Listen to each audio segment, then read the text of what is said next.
Leave Iran now. Guys, this is a suggestion via channel member. Let's go and jump to the video immediately. Okay. Guys, let's counter it. The State Department is warning American citizens to, quote, leave Iran now. The notice coming as the U.S. and Tehran begin indirect nuclear talks in Oman. Let's get our national security correspondent Jennifer Griffin to give us the latest details out of Washington. Hello, Jennifer. Hi, Sandra. Well, shortly after the talks ended in Oman today, the IRGC Navy sent about 40 fast boats into the Strait of Hormuz after the U.S. slapped more sanctions on Iran's ghost fleet of tankers used to smuggle oil. The face-to-face talks lasted 8 hours. The two sides agreed to meet again. All right. Overall, I can say that it was a good start. This was the first time U.S. and Iranian negotiators have Since spoken in depth since the U.S. and Israel Yeah. bombed Iran's nuclear sites last June. Present for the talks, U.S. CENTCOM Commander Admiral Brad Cooper, who has been assembling an armada in the Middle East to include a U.S. aircraft carrier strike group. Treasury Secretary Scott Bessent revealed Thursday the Iranian protests in December may have been the result of U.S. economic pressure, which led to a dollar shortage and one of Iran's largest banks failing. We have seen the Iranian leadership completely wiring money out of the country like crazy.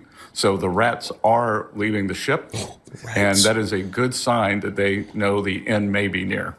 The U.S. State Department is urging Americans to leave Iran immediately. If they cannot leave, officials advise finding a secure location and stocking food, water, medications, and other essentials. There's a lot at stake if talks fail. Guys, hold on. In the 48. Yeah, I think that comment in itself pretty much dictates the overall urgency, specifically of this event that's occurring here, guys. Right? I'm not sure that the State Department would be throwing out all this information if this was just some type of like posturing thing nowadays, guys. Not at stake if talks fail. In the 48 hours leading up to the talks, the Islamic Revolutionary Guard Corps Navy seized 2 vessels in the Arabian Gulf that were carrying smuggled fuel, and 2 IRGC gunboats harassed a U.S. flagged tanker, and the U.S. military shot down a Shahid 139 drone that Iran launched toward the USS Abraham Lincoln with thousands of American sailors on board. Ahead of the talks, there was an uptick in verbal threats from Tehran.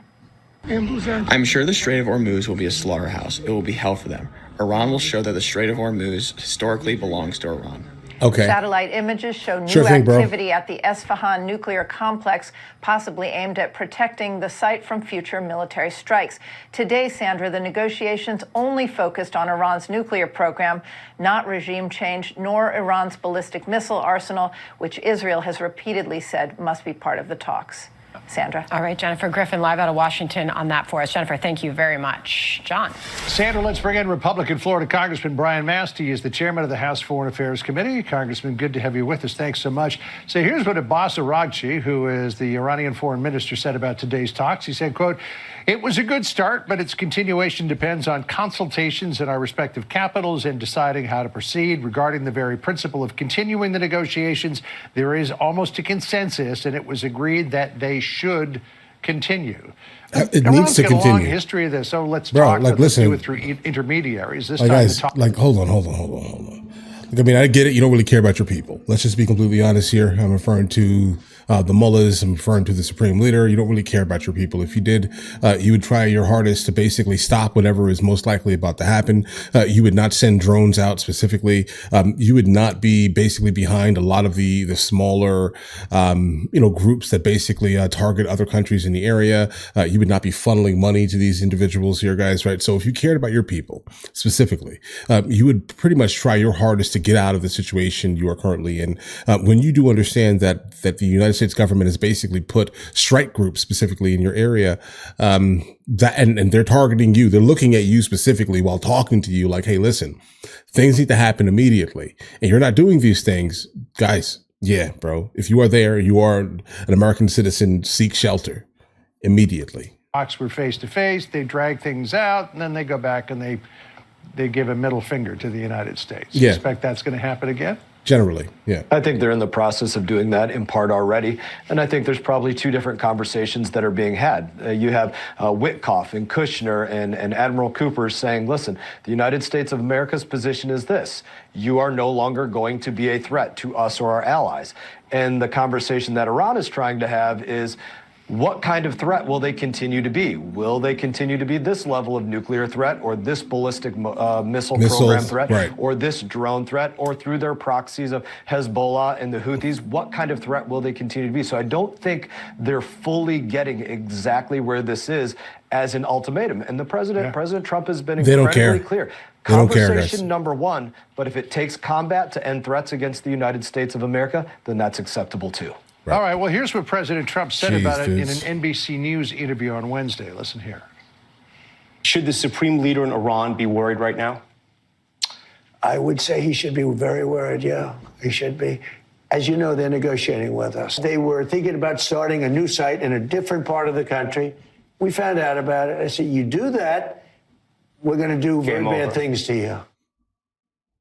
He's referring to the satellite images, so I'm far, guessing. There's no very bad things. There's an armada that's assembled just off of the coast of Iran.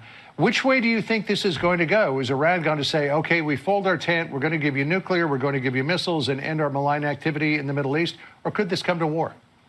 I think so far Iran is still willing to roll the dice. You can just look in the last 48 hours and what's taken place.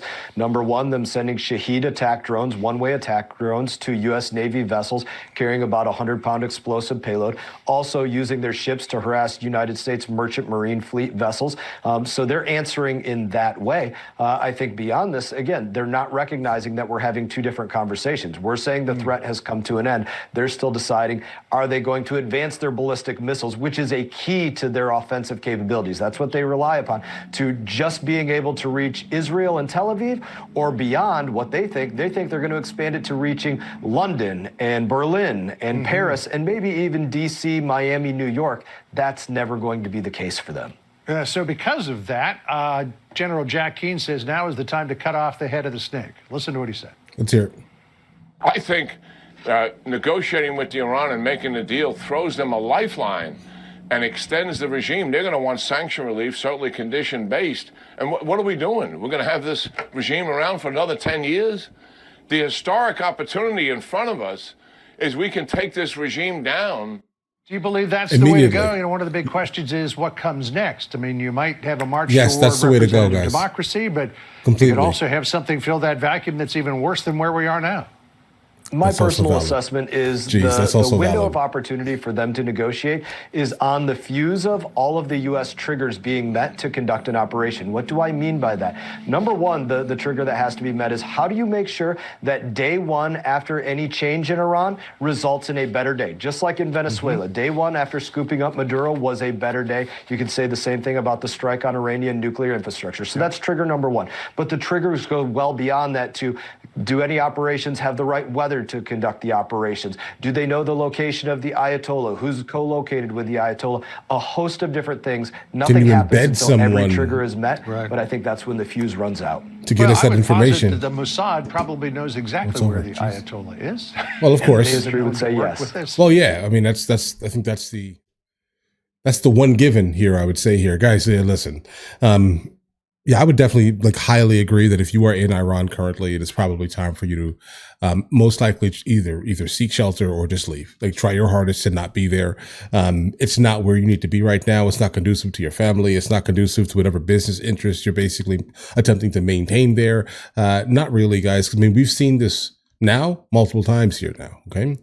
Look at all the posturing that basically happened right before the Pentagon, let's say, went into Venezuela. Understand this here, right? It wasn't, they went there with all these strike groups and all these, gigantic crazy ships and jets and helicopters and stealth planes, et cetera, right? But they utilized like 6 or 7 guys, bro? I mean, come on. Something is going to happen. Who knows when? And hopefully it is not to the detriment of the Iranian people. Let's just say this here. Now, listen, the story that's going on currently in Iran is pretty much as old as this time is, I would say here, right? You have an adversarial nature or area, right?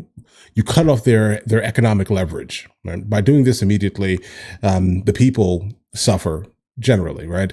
Not so much the government. The government is generally slow to kind of reach the actual suffering of it, at least here. But the goal is obviously to show economic hardship to the actual people that are kind of living within these countries or communities, right?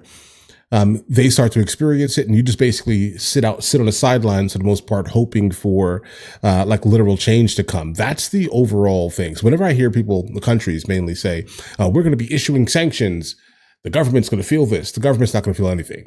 It's the people. You know it like I know it. It's purely about the idea of theoretically, let's say, harming, let's say, the people, right, in some way, to the point where they themselves revolt against their own government. Because again, change at all times needs to come from within. But yes, are we spurring it a little bit, guys? Yeah, we are. We're pushing it. Same thing with Cuba right now. Understand, this is exactly what's happening. Like, there's not really much of a difference between like what's happening in Iran, let's say, and what's happening in Cuba in terms of like the hardcore sanctions. Right? Only difference is we don't need to put ships there because we can get there, you know, in no time, if that makes any sense here, guys, right? But yeah, guys, we're definitely going to be following the story. Let me know if you guys want to see any more kind of regarding this thing here. And also let me know in the comments what you guys think of it. Do you think things are going to get a little bit spicy there? I personally think that they're going to. And again, my only like hope right now is that the people do not suffer any more than they basically already have during the sanction environment, guys, all right? In the meantime, if you guys are new here, please like and subscribe, and I'll catch you guys later. Guys, do you want to watch movies with me? I never actually thought to like promote it over here, guys. But if you guys do want to watch it, guys, we have hundreds of movies, and I mean hundreds of movies that we've reacted to. You guys can come watch them with me if you want to, along with many TV shows. Currently, we're working on the show Dexter, along with Vikings. And we have a lot of series that are already completed. But if you guys do want to watch it with me, the link is in the description. Everything's available at the second tier. But of course, if that's not your thing, guys, don't worry, right? Listen. Like and subscribe.